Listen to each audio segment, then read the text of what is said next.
know that we all gonna be alright. We gon' make it through if it takes us all night. No matter what the odds may bring our way, I can see the blessings coming our way. Yeah, yeah, yeah. Blessings on blessings, yeah. I can see the blessings coming our way. Our way, our way. Blessings on blessings, yeah. I can see the blessings coming our way. Hey guys, welcome back. It's Dre and Bre, and you're tuned into Worth the Wait. We're back. Yes. We are back. Sorry for the delay. A lot of different things going on, but we're here now. And you look beautiful, by the way. Thank you. He normally doesn't like my straight hair, so. I like it. I now know that I like it with a little bit of Motion, some wave, some volume. That's the word, volume. No, we're excited to be back. Thank you guys for your patience as we were getting a lot of different things together. But we're excited to be back and talk about a lot of different things. A lot of people have been asking for us to do different topics and talk about different things. I have something on my face. Is that why you were doing that? Oh, okay. We learned this is just has nothing to do with anything, but we learned that. Or Bre learned how to properly, fix me now. She used to aggressively hit my face. I don't think I'm aggressive. I'm just trying to get the job done. I guess that makes sense. It's like, get it off. She'll the almost gentle smack stuff me. takes too long. It's like you gotta hold your eye open. Bre just halfway smacked me to get something off my face. It works. But anyways, we're excited to talk about this topic today because this is I don't know, somebody reached out to you about it, right? Well, yeah, after it was already a topic. It's okay. Well, we're excited to talk about it. It's self-sabotaging. Mm-hmm. It's something that Bre had talked about on a last episode, I guess, or a prior episode that we had talked about. You kind of mentioned it at one point or glossed over it a little bit, but I'm excited to really dive into it. And I think the first thing we could do is just define what self-sabotaging is. Do you want me to do that? Yeah, I want you to do that. Okay. There's this article that I want to reference as we talk through this just to add some more scope to the conversation, but I'm just going to read the definition of what self-sabotaging is so that everybody understands, what we're talking about today. It's when people take destructive steps and their harmful behavior negatively impacts nearly every part of their lives, including their relationships and careers. Let me read that again. When people take destructive. Wow, DeAndre. I always do this with my words. What is up? Want me to read it? When people take destructive steps and their harmful behavior negatively impacts nearly every part of their lives, including their relationships and career. That was better right there. Yes. Okay. So let's hop into self-sabotaging. Where do you want to go first with this?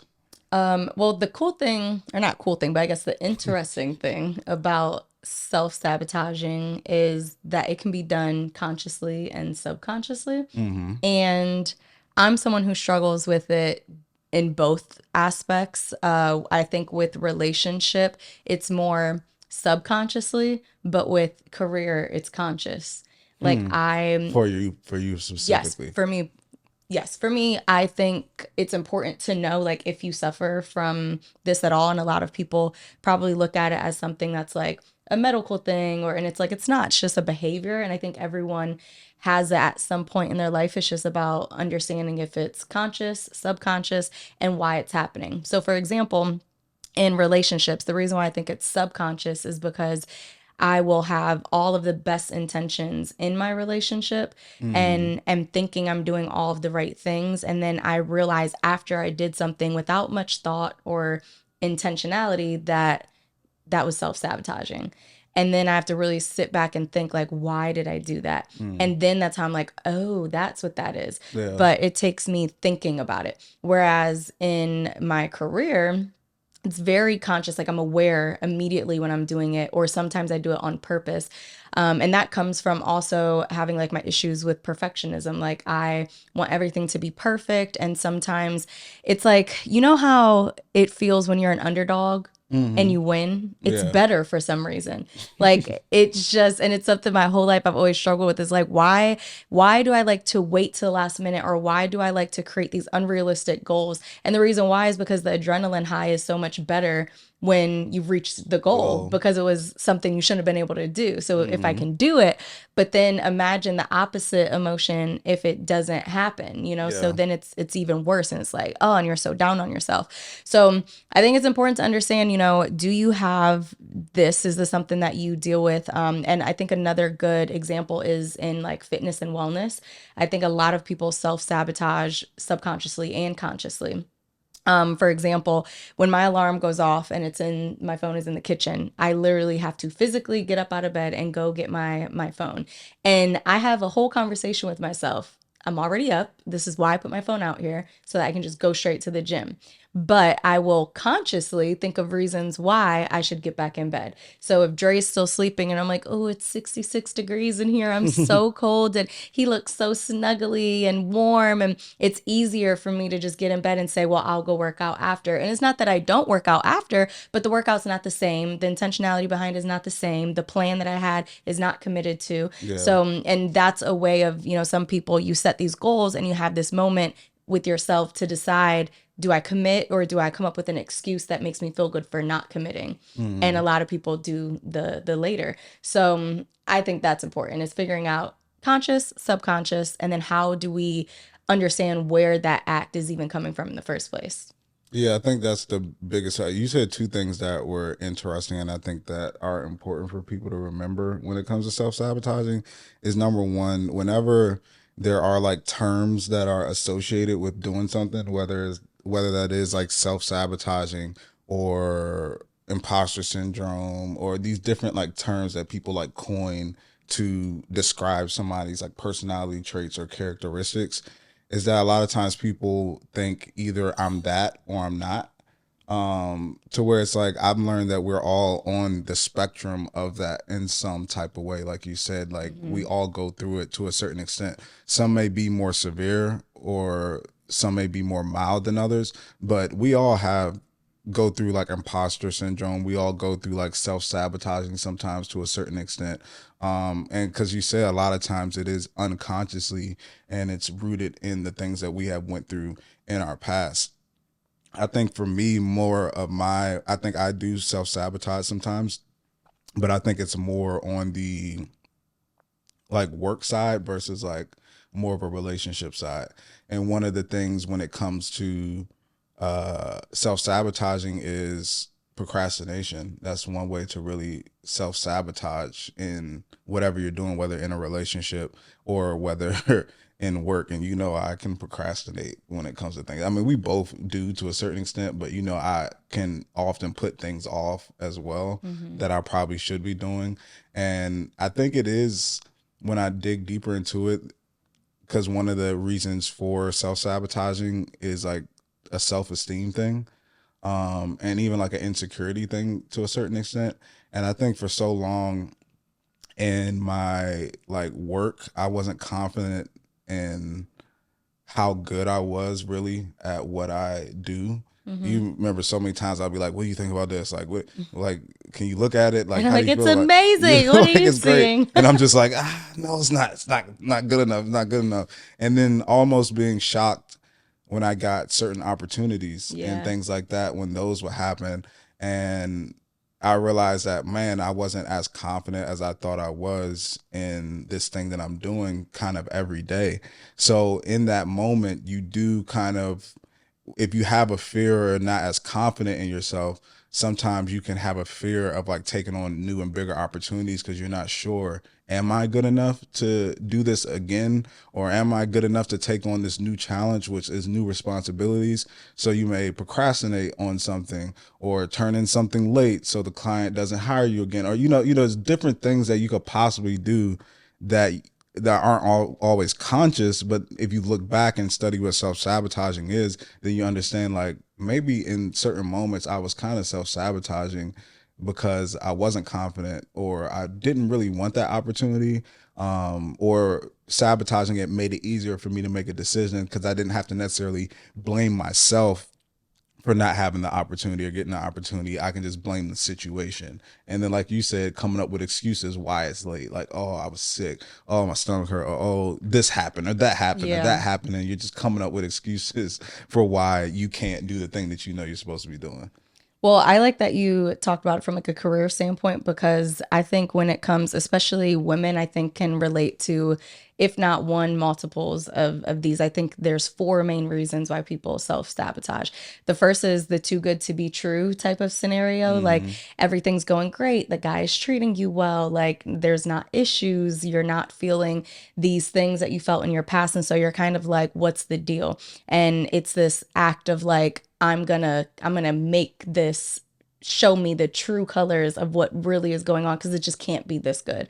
The second is expectations, like either not feeling confident in being able to meet that person's expectations, or having way too high of an expectation for the person. So you're constantly doing things to kind of test them, like waiting for them to slip up or not meet that bar. Third, I would say, is the situation of kind of being comfortable in chaos, which I can definitely relate to, like being in situations where maybe, you were in a broken home, all of the relationships you saw growing up were broken. And if they were marriages, they weren't healthy marriages. And just having this sense of security in uncomfortability, like feeling comfortable being uncomfortable. And I think that that is a really hard thing to navigate, because you don't really realize that it's an issue unless you meet the right person, aka how, I met you and was like, oh, chaos actually isn't healthy. This isn't something that is good. And then I think the fourth one is just the fear of being hurt. So when you self-sabotage, you're almost making something not work out, so that it's almost like on your terms. Like it feels better to say, well, this didn't work out because of X, Y, and Z, versus being vulnerable, being honest, being open, and really truly loving someone, knowing that you could end up being hurt in the end. So those four things I feel like are really relatable. I think they're really normal, and most of it stems from either past relationships and how you were treated before, or your upbringing and how you saw other relationships kind of being had, or how you grew up in your home and what feels comfortable or normal to you. Yeah, I think that kind of your first point and your fourth point kind of like grouped together with the too good to be true, and then also like the fear thing as well. And it made me think of like the first thing that came to my mind when you talked about that was really value, like how you value yourself. Because I think that that's where, especially with the first thing that you said, the too good to be true, I think that's where value really comes in. Is how do you value yourself, in a sense that, do you feel like you're worth having something that's good?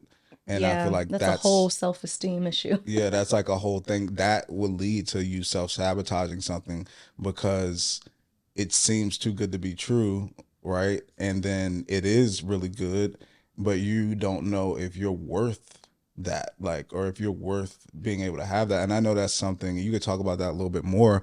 I know that's something that you had even expressed in our relationship, that there was moments to where you're like, I don't necessarily deserve this, or I don't feel like it. And then it made you kind of feel bad, made you feel bad about your own relationship, because you didn't know if you like actually deserved to have somebody who was so forgiving or was so loving in certain situations.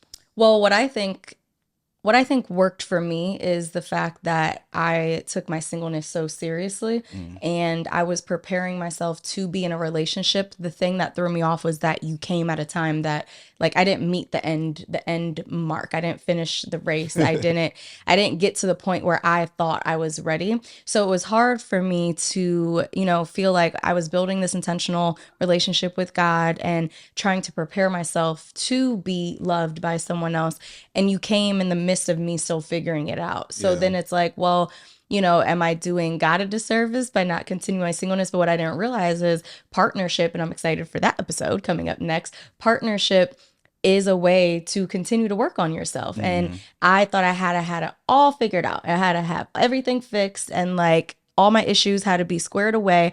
And what we realized, in our marriage is that even through dating, engagement, and now being married, different issues sprouted up that I didn't even know I had. So I think it's this thing of getting that idea of being perfect before you meet your person out of your mind, because it's just not going to happen. And growth is more beautiful when you can do it with someone who genuinely and honestly cares and loves for you the way that you deserve. And so getting that idea of perfectionist or perfectionism gone and saying like I'm worthy of love even at my worst is, I think, that self-esteem situation of just realizing no one's perfect. I want you to talk about perfectionism, Mm-hmm. because I know that's something that you dealt with a lot, especially as we talk. We'll probably do another episode on like imposter syndrome and different things like that. But part of self-sabotaging is also perfectionism is plays a part in that.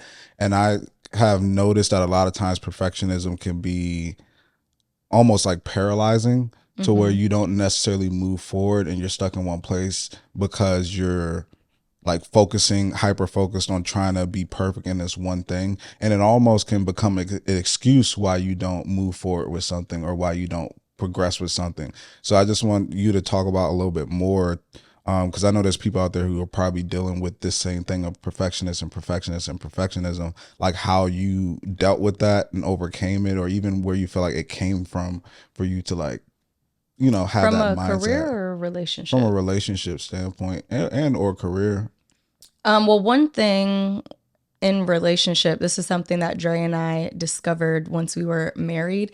Uh, Dre has been phenomenal our whole like relationship. And so once we got married, it was as if like again, self-sabotaging, like I was almost testing him like, okay, well, now you're my husband. Like, are you going to be the perfect husband? And I was looking at little flaws and little things and bringing them up and then feeling petty about it afterwards, because I'm like, what? Out of all the things that's going on, you're bringing up this little tiny situation that at the end of the day, if you just communicated, wouldn't have happened in the first place. When I realized I was nitpicking and I went through my solo therapy sessions, my counselor was like, you have been going your whole life essentially trying to get your dad to realize you, or to feel like he missed out on not being there. Mm-hmm. And the getting straight A's, the cheerleading captain, the honor society, the senior class president, doing all these things, always trying to be perfect, and doing the next best thing to kind of be like, aha, look at how great I am without you.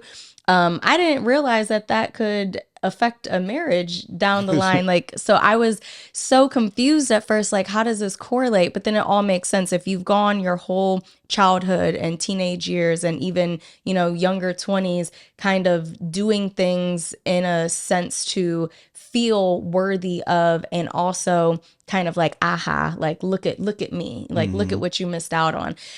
That in doing that, when you find somebody and you're building and growing in a relationship, if I have all these insecurities and these subconscious behaviors that essentially try to compare you to my dad, then now we're in a whole different, issue, because Yeah. now I'm essentially waiting for you to either leave me.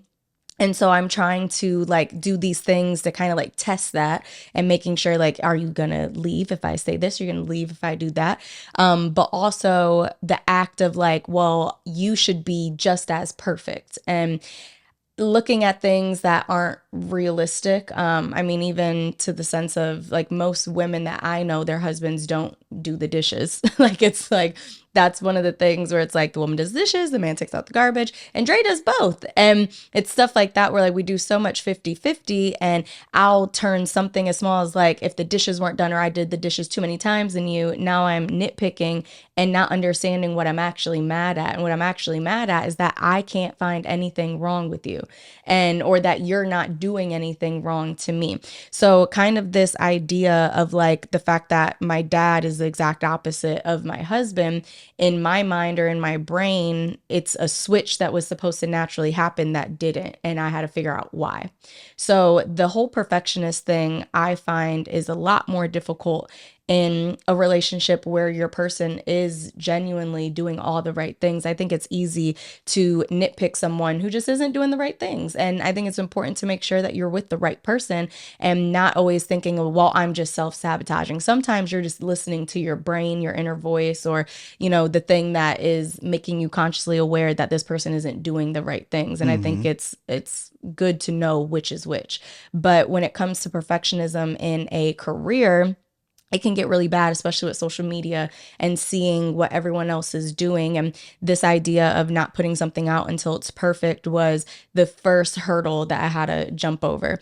And also not doing something because I put a date on it because I'm afraid of like letting myself down or other people down. It's like, do it right and do it in the right timing. And whatever that looks like for you is what it looks like for you. But the levels of expectations that I had on my goals and what I'm doing and how I'm doing them, once I dropped them, I felt so much more at peace.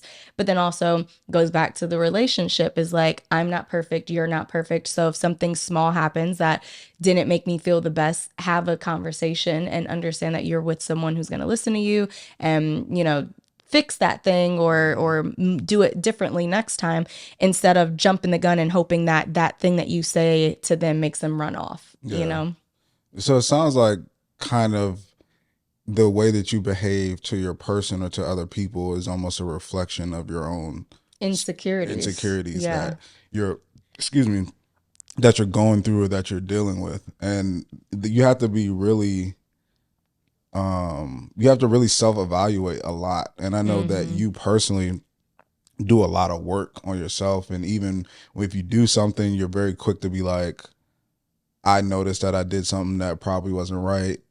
I want to figure out, you almost get more mad about why you behaved a certain way versus like why you got mad in the first place, I guess, versus the reason you got mad in the first place. And I think that that is where it starts.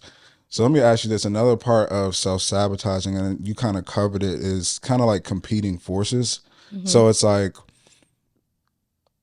say you grew up, in a unstable household, dad left, mom was in abusive relationships, different things like that. But however, you met somebody that you truly love and you're going to get married with them. So you grew up around this situation of not seeing happy, healthy relationships, yet you are now in one and you're moving forward through the process. And I know that's kind of also your situation as well, of how you grew up and going through things. So are you able to talk a little bit about that? Just that seeing those things and then being in what you're in, because I think that also goes into what you talked about in your 4 points of like kind of the too good to be true type thing. And like, am I like, will this really work? I think that's the fear part of what you were talking about. Cause it's like, I see this happening for me, but I also never seen this happen before. So I'm not sure if this will actually work out and pan out, even though it seems to all be working fine. And it's crazy how many write-ins that even Rhonda and I get on our show to where people are like, things are going good, but I'm just like, I don't know, it's going too good. And I'm like, should I break it off? And it's like, what? It's just that fear. And I think the part of you saying, which I want to talk about too at some point, is the whole testing thing. Cause I know I really felt that in our relationship at one point, to where I was like, why is everything a test? Like, instead of telling me sometimes, hey, I want you to do this, you're like, you get mad at me and be like, I didn't tell you I wanted to do it because I was testing you to see if you would just do it. And it was like, I'm sorry.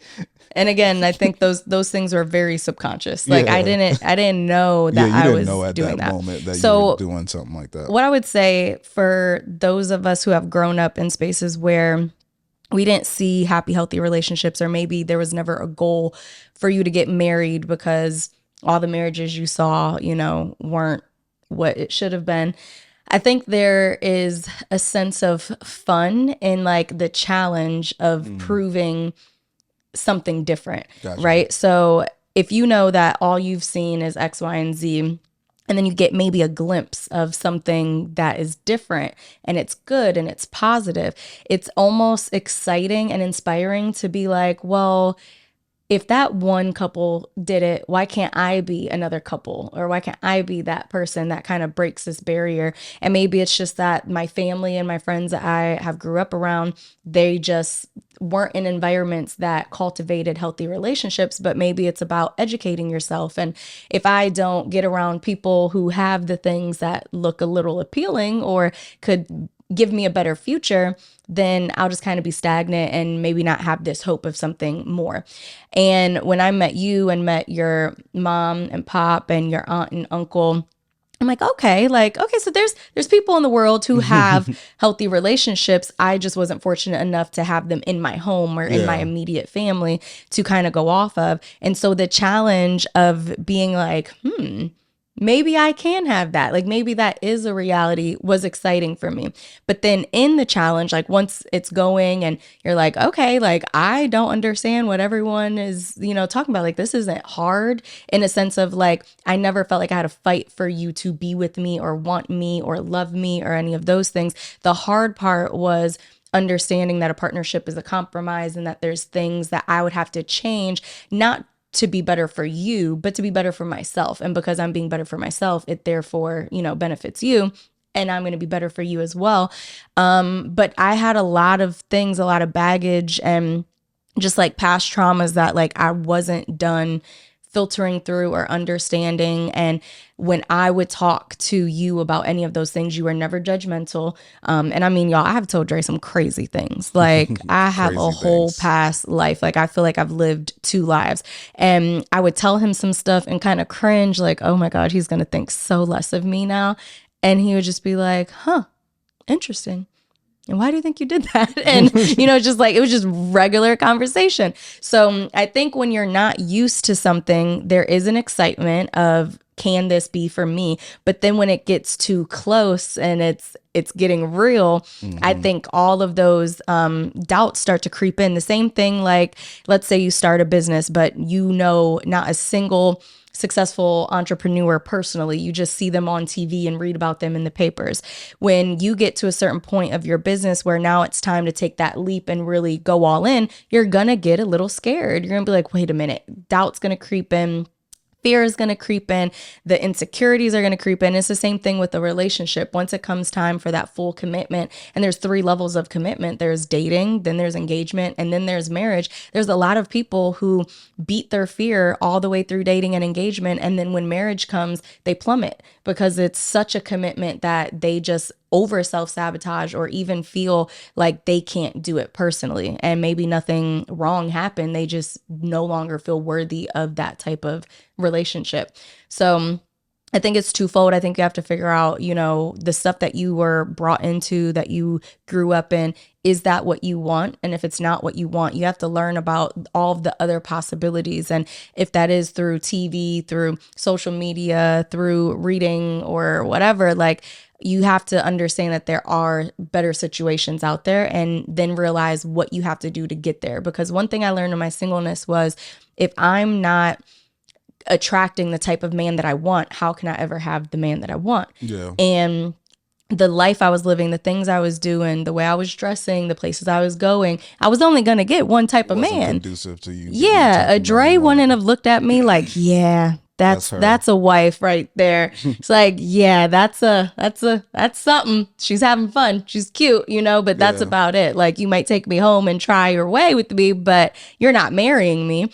And I had to realize that saying those things about myself didn't make me a bad person. It just meant I was living in a certain season of my life where marriage, a future, a committed relationship wasn't my goal. And the moment that I realized that was my goal, I had to change some things. Yeah. But it also just made my life better. It made me better in business. It made me a better friend. It made me a better family member to my mom, my brother, my cousins, like everybody. Just made me a better person.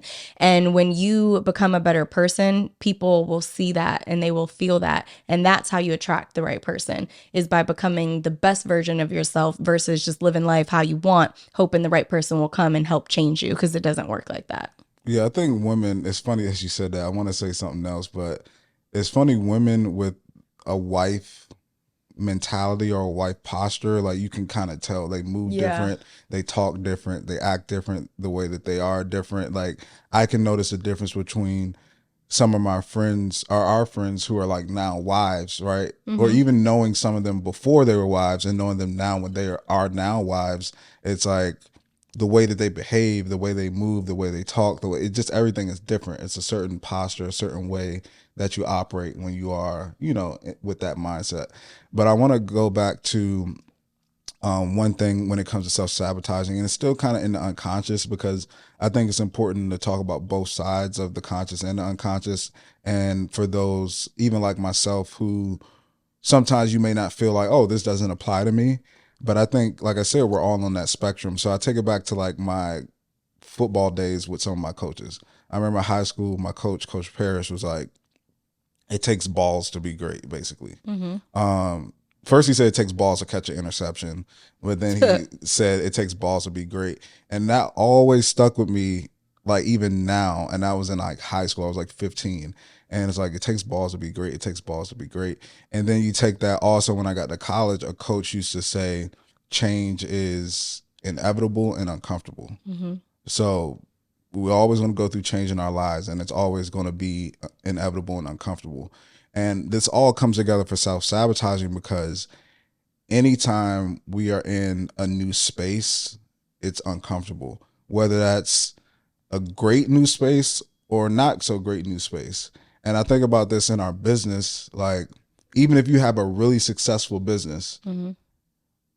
there are going to be times to where you're entering a new level of success that you've never been at before. You have a whole bunch of money. You don't know what to do, honestly, with that money. You don't know how to invest it. You don't know how to manage it. You have the opportunity to maybe take on new work or a bigger client. Like, and these things are super uncomfortable, mainly because you've never been in this space before. And I feel like that's when a lot of us, that opens up the door for self-sabotaging, right? Because you don't know, you're in this unfamiliar space, and you have the option to either take on the challenge or to kind of like sabotage the situation and remain where you know you're comfortable Yeah. and where you always been.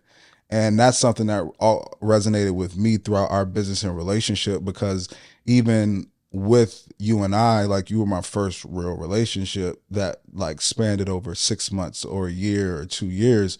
This is new territory for me. Mm-hmm. You know what I'm saying? So it's like either you rise to the challenge or you pull back. And I feel like I tried to rise to the challenge, but also maybe were situations in our relationship to where I did kind of like go back into my comfort zone or did something in a way that made me feel more comfortable versus really stepping up to accept the challenge, or really challenging myself, to make you feel more comfortable. Maybe that was like the money stuff that we had talked about at one point, and like putting myself out there to be more acceptable to like more risk, because it'll come at a higher reward. Like different things that I didn't do to put myself on the line to help you feel better or feel more comfortable or help you grow, because it was new territory and I reverted back to what I felt like I knew and made me comfortable versus putting myself out there. You know what I mean? Yeah.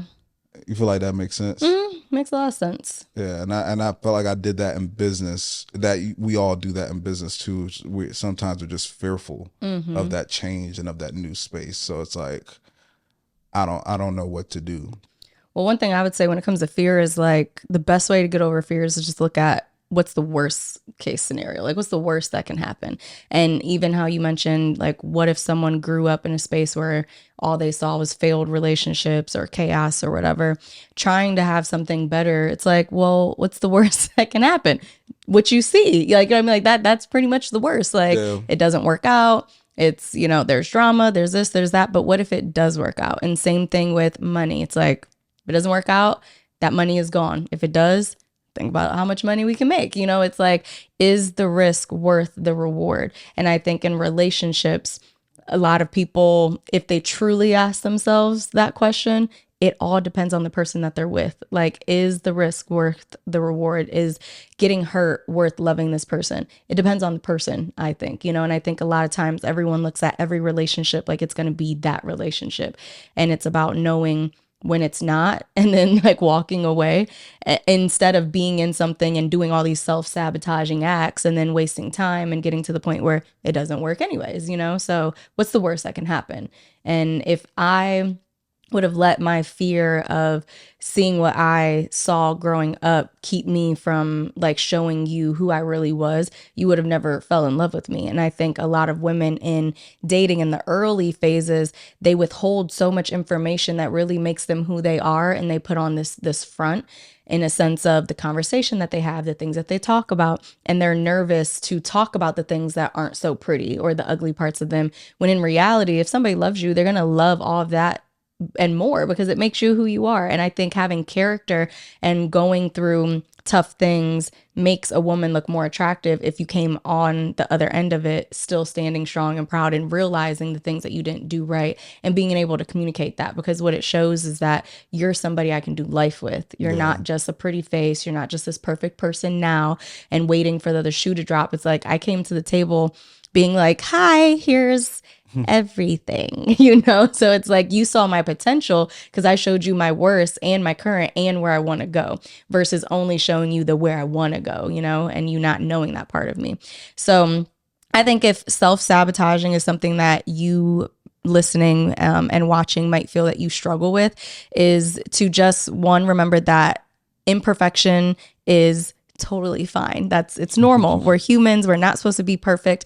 And really looking at the beauty of the imperfections or even your weaknesses and your flaws and your mistakes, looking at the growth that you've had from those things and being able to talk about those things, whether friends, family, significant others, because then the act of self-sabotaging, if somebody knows your past, if they know your struggles, if they know what you have in your book bag that needs to be unpacked and that they might need a help with, then it's going to make the relationship work so much easier, because they're already going to be hip. They're already going to know these are things she struggles with. She talked to me about this. So now if I see something that is connected to this, I can hold her accountable, or I can hold her accountable. I can support her and I can help her through it, versus it looking like you're just a bitch. Yeah, I think as we bring us all to a close and wrap the whole conversation, something that you said really resonated with me, and it made me think of just opening yourself up to love. And love it's like this cruel balance, like you said, the risk reward thing. It's that there's no way to get everything out of love without opening up yourself to extreme hurt.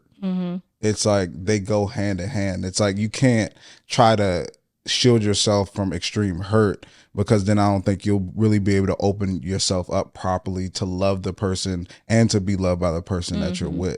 And it's that balance of risk reward. Like Bre said, if it's, it's a risk, but if the risk pans out, the reward will be extremely better than what you probably could ever thought. But it's a risk. You can't get the reward, a major reward, without having some type of risk and exposure to, possibly getting hurt.